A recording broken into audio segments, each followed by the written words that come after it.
Every morning at exactly 7:40 a.m., the automatic doors of St. Mary's Hospital slid open and an old man stepped inside. He wore the same faded brown jacket, the same neatly pressed cap, and carried a paper bag in his hand. Nurses noticed him. Doctors noticed him. But no one ever saw him visit a patient. Still, he came. Every single day. People whispered. Some thought he was confused. Others assumed he was lonely. A few even suspected he was waiting for someone who never arrived.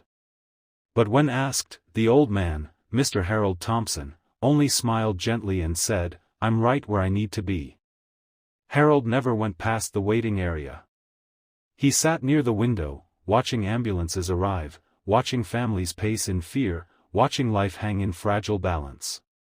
From his paper bag, he pulled out small wrapped candies and granola bars.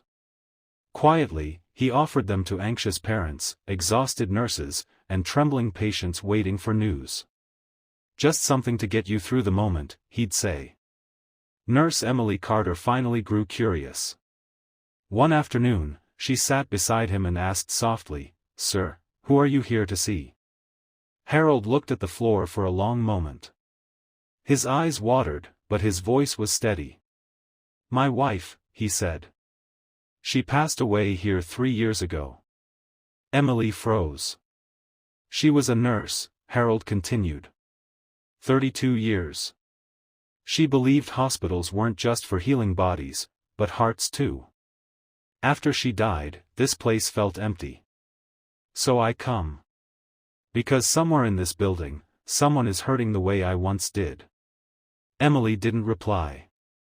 She simply reached for his hand. Days passed, and Harold kept coming. But one winter morning, he didn't show up. The waiting room felt different, quiet in the wrong way. Nurses checked the door. Emily checked the clock. 7:40 came and went. That evening, a call came from a nearby care facility. Harold had been admitted after a fall. He was stable, but weak. The next morning, something incredible happened. At 7:40 a.m., nurses, doctors, patients, and even security staff walked together, across the street, to Harold's room. They brought thank you notes, photos, and a small sign that read, "You were our patient all along." Harold cried openly. "I just wanted to help," he whispered.